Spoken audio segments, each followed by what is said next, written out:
In the news tonight, Jamaica faces at least $6 billion in losses from Hurricane Melissa. Barbados maintains its appeal on the global tourism stage. A Barbadian minister makes an appeal to world leaders for fairness and solidarity. And in sports, the Windies extend their current T20 winning streak to 5 with today's results over the Kiwis. The headline news is brought to you by National Transformation Initiative, shaping the Barbadian. Broadcasting from our studios in the Pine St. Michael, this is CBC NewsNight, starting now.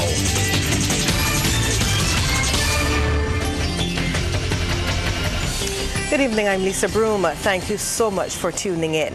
In our top story tonight, Hurricane Melissa has left a staggering $6 to $7 billion in damage in Jamaica. And Prime Minister Andrew Holness says that's a very conservative estimate. He delivered the news in Parliament in an update on the scale of the devastation caused when the Category 5 hurricane slammed into the southwest of the island on October 28th. The details from TVJ. It will cost the country billions of US dollars to rebuild. Physical damage to housing, commercial buildings, roads, electricity, water, and telecommunications infrastructure is estimated between $6 to $7 billion US dollars, equivalent to roughly 28 to 32% of last year's GDP, last fiscal year's GDP. It is, members, a major hit to our economy. And soberingly, that figure is preliminary and is expected to rise in the coming weeks. And as those weeks roll on and the hit to production sets in, the country could see negative growth in the double figures. Short-term economic output could decline by 8 to 13%. Madam Speaker, this means that revenues will decline as well. We anticipate a rise in the debt to GDP ratio in the short to medium term as resources are channeled into rebuilding and resilience. In order to offset the downturn, Jamaicans in the central and eastern parts of the country will have to double their efforts. 40% of the island has been impacted from an economic perspective. It means that the other 60% of the island must double our economic output. Fields destroyed in St. Elizabeth, in Manchester, in Westmoreland must be replaced by fields brought into production in St. Thomas, in St. Mary, in Clarendon, in St. Catherine.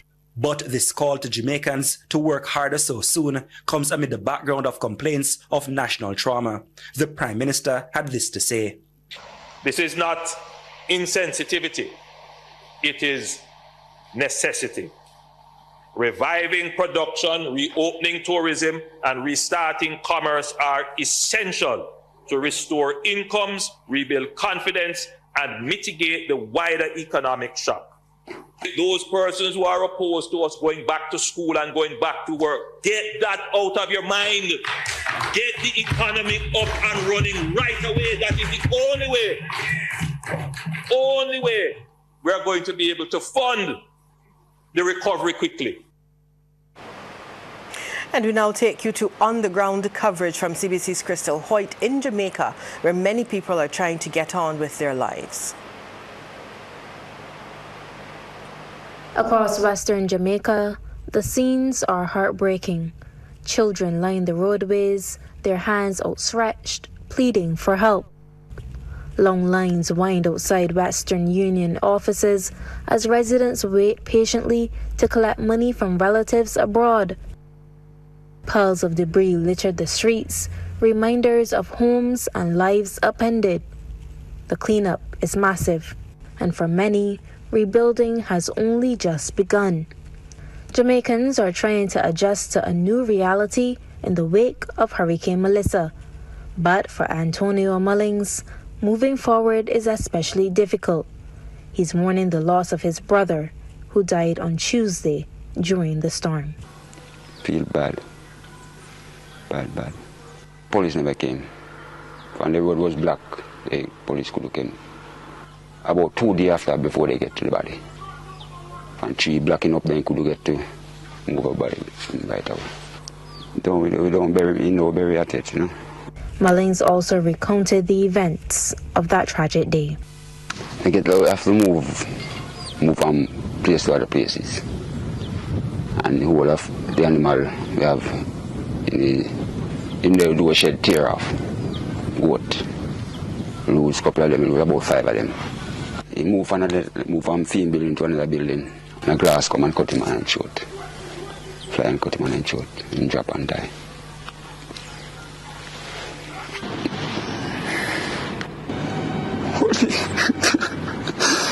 He described his brother, a father of 2, as a good man and spoke about the bond they shared. Close. Every week we see each one of them. Every week talking to each one of them. He says he will deeply miss his only brother, his best friend. As of tonight, the death toll from Hurricane Melissa in Jamaica stands at 32. Reporting from Jamaica, Crystal Hoyt, CBC News. Well, Barbados continues to make its mark on the global tourism stage. That was reported by Minister of International Tourism and Transport, Ian Gooding-Edgell, at a special reception ahead of the 2025 World Travel Market in London, where he's leading a delegation from Barbados. The event brings together airline partners, hoteliers, travel agents, and international stakeholders, all eager to strengthen ties with destination Barbados, as Deanza Roberts tells us. It was an evening of celebration and connection as Barbados welcomed its partners to the J.W. Marriott Grosvenor House in London, setting the tone for a week of tourism promotion at the World Travel Market 2025. Ilan Motley-Harris, Director BTMI UK and Ireland, says that the occasion was more than promoting Barbados as a destination. Representing Barbados on this international stage is both a privilege and a passion. For me, this role is far more than a professional appointment. It is a heartfelt opportunity to share the story of the island that I truly love and where I call home. A place of warmth, authenticity, and belonging. To stand before you as an ambassador for Barbados is to stand on the shoulders of generations who have made hospitality not just an industry, but a way of life.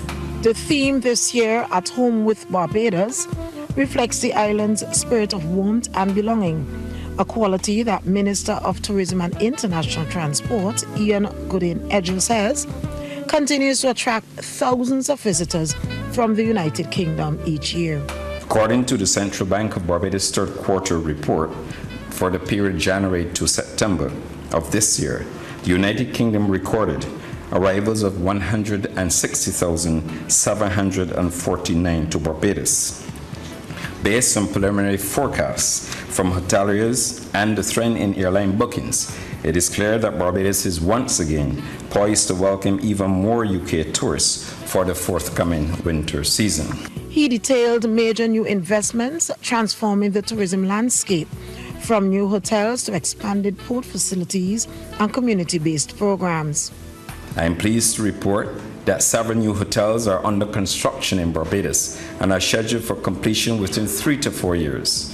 These new hotel capital projects will expand our accommodation offering by approximately 1,600 rooms at this time through to 2029, and we anticipate additional projects coming on stream very shortly. The previously mentioned construction projects will create not only thousands of jobs for our local economy and sustain economic activity, but will also provide new experiences for the British visitor to our island and even more sales opportunities for you, the tour operator, travel agent, and of course our airline carriers. With fresh investments, new experiences, and a renewed vision for inclusive tourism, this country's presence at the World Travel Market signals confidence, continuity, and Caribbean pride. Deanza Roberts, CBC News. Non-governmental organizations in Barbados now have the opportunity to become officially certified. The Aspire Foundation has partnered with the Barbados National Standards Institution to develop a rigorous certification scheme for these third sector organizations. Chairman of the Peter and Jan Booz Family Foundation, Peter Booz, says the new framework will help NGOs align with international best practices. He was speaking at a third sector workshop sponsored by his foundation and the Sandals Foundation, where public and private sector leaders explored ways to strengthen the sector. This partnership aims to strengthen the third sector by enhancing credibility, attracting funding, very important, and of course volunteers, improving knowledge use and ensuring sustainability. Certified TSOs will gain a seal of approval, fostering trust and accountability. This milestone signals a more professional, transparent and resilient non-profit sector in Barbados, and that is a really a critical thing, because I have a vision to raise a lot of money at some point to support what all of you do. At the same time, Mr. Booz is suggesting that accredited and certified third sector organizations should receive compensation from government for essential services provided to the public. I don't think anybody will disagree with that. Some TSOs do already receive government grants. Transparency on who can qualify and how to apply should be publicized, and maybe that is available, but at the moment I'm not familiar with it. Minister of People Empowerment and Elder Affairs Kirk Humphrey is urging world leaders to rekindle the spirit of fairness and solidarity that defined the original Copenhagen Declaration on Social Development. Speaking at the high-level Roundtable 2 of the World Summit for Social Development in Qatar, Minister Humphrey warned that the world once again stands at a dangerous crossroads between power and justice. He reflected on the Caribbean's progress and ongoing challenges in achieving the three core pillars of the Copenhagen Declaration. The Copenhagen Declaration was a turning point in global development. It taught us that sustainable development, decent work, and poverty reduction are not luxuries for a few, but global public goods. It laid the foundation for the MDGs and the SDGs, and for the 2030 Agenda for Sustainable Development itself. Yet 30 years later, progress has been uneven. Minister Humphrey noted that while poverty in the Caribbean fell from 53% in 1999 to 28% in 2019, the COVID-19 pandemic reversed many of those gains. Food insecurity now affects more than 17% of our people, and too many households that once escaped poverty have fallen back. For us, these are not statistics. We are a small region. These are our neighbors, our children, our families. That is why Barbados is building stronger social protection systems, improving data, and introducing a multidimensional poverty index to target support more effectively. The rights of children to express themselves and access reliable information are back in the spotlight as the Caribbean Broadcasting Union and United Nations International Children's Emergency Fund, or UNICEF, join forces to strengthen how regional media portray and protect young people. At the launch of a new media capacity building session, journalists were reminded that protecting children's rights extends far beyond policy. Deanza Roberts was there and she filed this report. President of the Caribbean Broadcasting Union, Anthony Green, says it requires constant awareness, responsible reporting and creativity in how young audiences are represented. In his recorded message, he noted that while significant work has been done over the years to empower the media, awareness and policy updates are not enough. But we also have to acknowledge that simple policy and legal updates are not enough. And neither is awareness raising. In 1990, when the CRC was launched, the issues affecting children's freedom of expression and access to information were very different than those that face us now 35 years later. He cited Articles 13 and 17 of the UN Convention on the Rights of the Child, which call for freedom of expression and access to reliable information. Article 13 is about freedom of expression, and it states every child must be free to express their thoughts and opinions and to access all kinds of information, as long as it is within the law. Article 17, which specifically addresses access to information from the media, says every child has the right to reliable information from a variety of sources, and governments should encourage the media to provide information that children can understand. Governments must help protect children from materials that can harm them. There is no question that over the past 20 years, there has been significant work done across the region, especially in media law, policy, and regulation, to prepare and empower the media sector to fulfill its role as. UNICEF's communications specialist Patrick Knight says the media is well placed to promote children's rights. He says children should be protected. That little boy or girl who's a victim of child abuse, the child who's denied access to basic health care, the 10-year-old who can't go to school and access basic education because probably of some disability. These are the children that we focus a lot on at UNICEF, and they're the ones that we hope that you could help bring their experiences to life so that they could experience all of their rights enshrined in the CRC. So media professionals are indeed well placed to keep children's issues on the national and sub-regional agenda. The pivotal role can be enhanced by a greater capacity to recognize and promote children's rights, and by the media also scrutinizing efforts to protect those rights and challenging those in government or wherever who fail to meet their commitments to children. The CBU says it hopes this partnership will not only elevate standards in media coverage, but also inspire a new generation of responsible storytellers. Deanza Roberts, CBC News. The Rotary Club of Barbados has launched its 30th anniversary of Carols by Candlelight, which will help support its initiatives, including its flagship project for next year to support special needs services. Speaking at the launch for this year's concert, set for Sunday, December 14th at Illawarra Court, President-elect Jamila Ford said what began as a modest concert has blossomed into one of Barbados's most beloved Christmas traditions. She said the proceeds over the years have supported several projects that have made a difference in countless lives locally and beyond. The main project for 2026 is Inclusive Futures. This initiative builds on our long-standing commitment to inclusion of education, on expanding on the work done at the Schoolhouse for Special Needs, the Learning Center, Bowview House, and the current Pathways to Learning program. Inclusive Futures seeks to offer support, educational training, community sensitization, and professional development. Our goal is to empower individuals with autism, special needs, and those who cater to these individuals to foster societal understanding, to build sustainable framework that promotes inclusion at all levels. This will also include a public awareness campaign to foster a more inclusive and empathetic community. The program aims to partner with the entities and institutions that cater to these individuals. Well, it was all about breadfruit at the Anthill School yesterday, as students and teachers turned the versatile fruit into a culinary showcase. From refreshing drinks to mouth-watering desserts, everything on the menu was based on this local favorite. Deanza Roberts tells us more.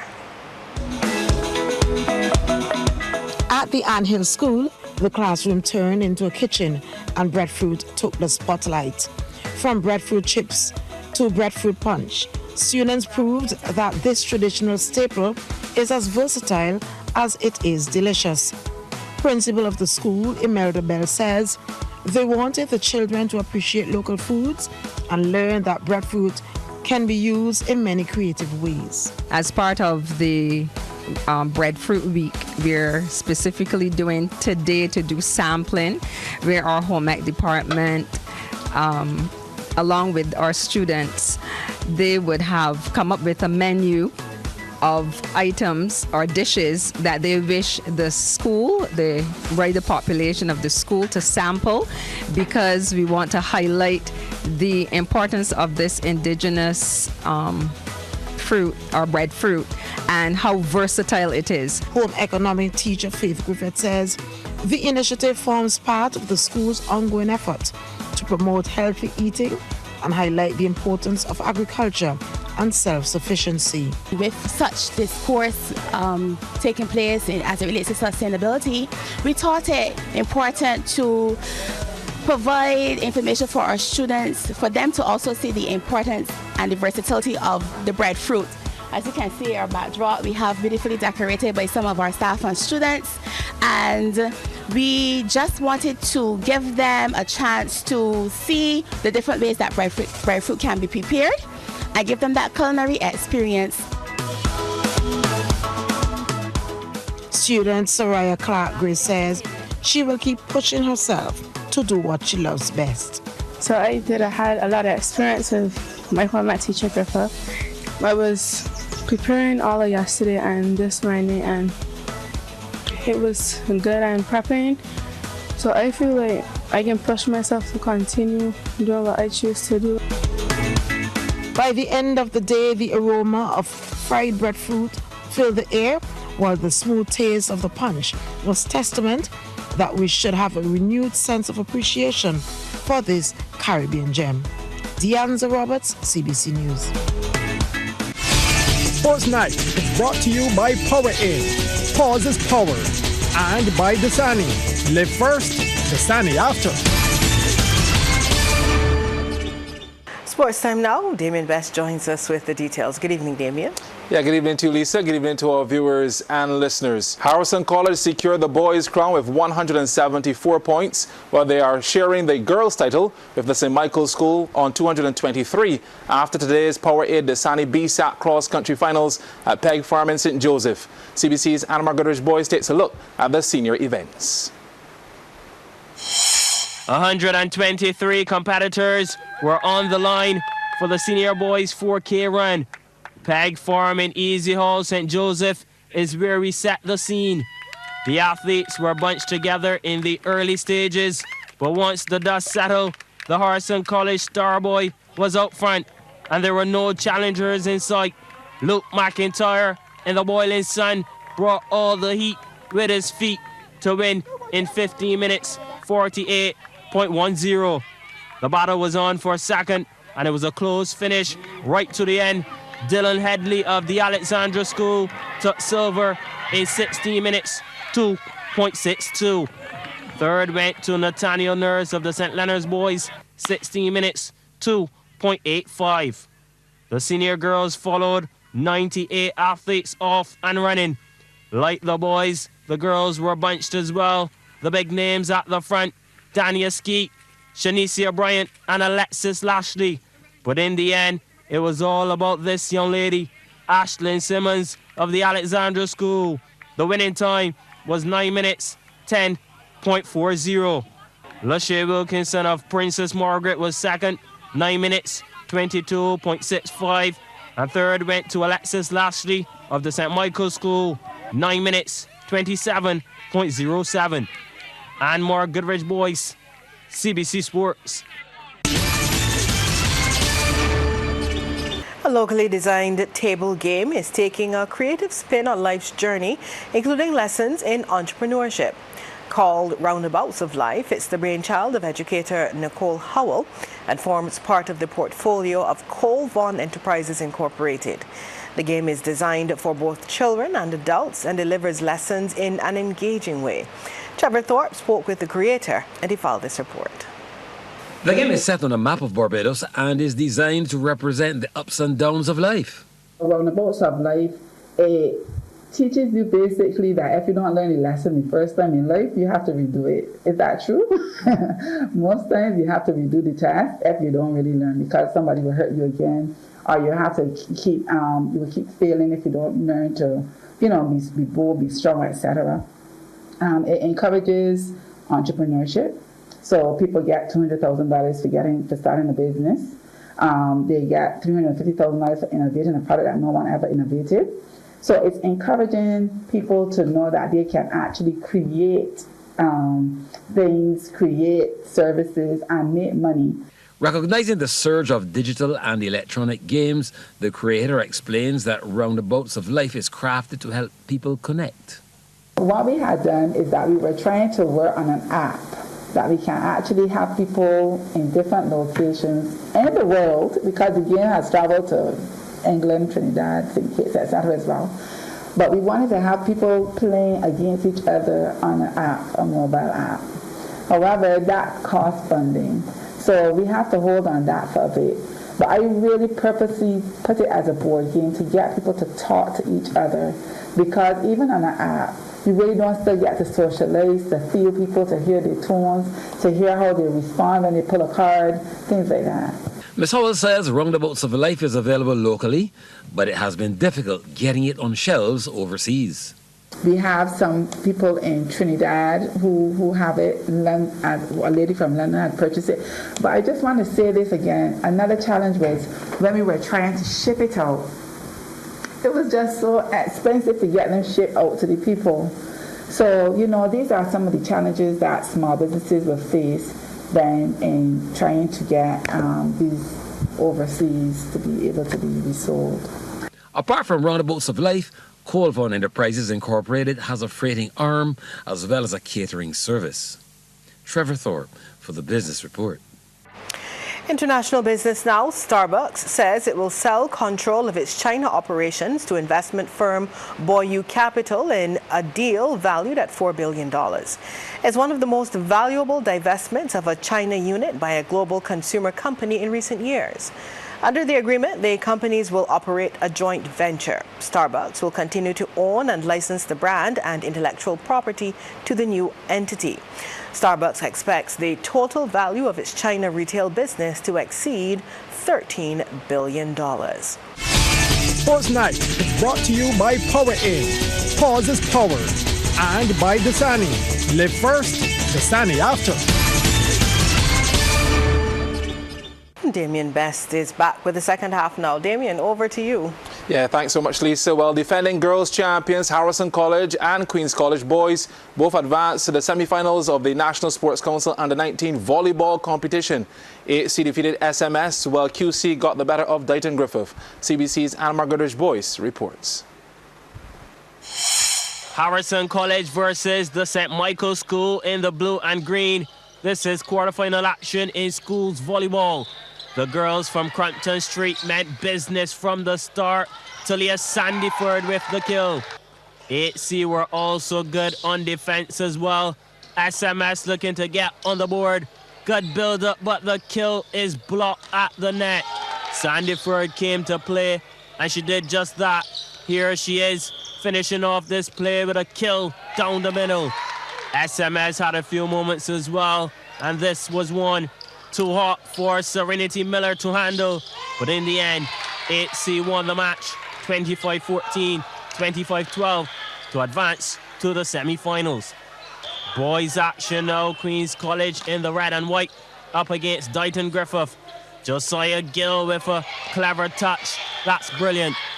Dighton Griffith did well and tried to put up a fight, but QC were just too good. Liam Herwood this time, soft kill, but big impact. This perhaps was the best play for Dighton. Check this out, thunderous blow. But QC went on to take the victory, defeating Dighton Griffith 25-16, 25-18 to progress to the Final Four. And Mark Goodrich Boyce, CBC Sports. Well, in other quarterfinal results, Queen's College registered a 25-20, 25-13 win over Leicester Vaughan in the girls, while Combermere beat the St. Michael's School 25-23, 25-14 in the boys. Well, Empire have maintained their lead at the top of the Tropic Ace BFA Women's Football Tournament with a 4-0 victory over Mavericks when the competition continued recently. Again, Anmar reports. League leaders Empire in the red were taking on Mavericks in the opening encounter. Early stages of the match, Rihanna Cyrus skips away from a challenge and delivers the cross to Crystalline Chaneeler, 1-0 to Empire. Still in the first half, Mavericks looking to build from the back. Pass intercepted, and Kimberly Ellis starts and finishes the attack. What a shot from distance. Keeper Felicia Jarvis with little to no chance. Empire now lead 2-0 at halftime. Second half action, teams going in opposite directions. This is well crafted, a piece of magic from Empire, and the end product was goal number 3. Tiana Bino in behind the Mavericks defense and scores from close range. And Bino collected a second from this free kick into the back of the net. Final score, Empire 4, Mavericks 0. Next match featured Paradise in the blue and yellow versus RF Prime. Shanice Stevenson with a corner kick and lands it into the net, 1-0. In the blink of an eye, the score was 2-0. Stevenson to Ashanae Thompson, and this is non-stop service to the goal bar with tricks and flicks. 2-0 the score. Well, make that 3-0. Shanice Stevenson with a cross, and again it turns into goal. Sweet life in Paradise. To the second half we go. More goals for Paradise. Thompson with her second goal of the night. Paradise leading 4-0. And Paradise got a fifth through to Koya Hope Downs as the score ended. Paradise 5, RF Prime 0. And more Goodrich boys, CBC Sports. More football news. Samuel Jackman Prescott Institute of Technology has jumped 2 places in the Barbados Secondary Schools League after defeating host the Lodge School yesterday. Playing at Messiah Street, St. John in League 1, SJPIT Blank Lodge 2-0. Johnny Payne opened the scoring with a penalty in the 39th minute, which was initially saved by the Lodge custodian, but Payne made good on the loose ball. Then goal number 2 followed with a strike by Ramiro Dunner in the 73rd minute.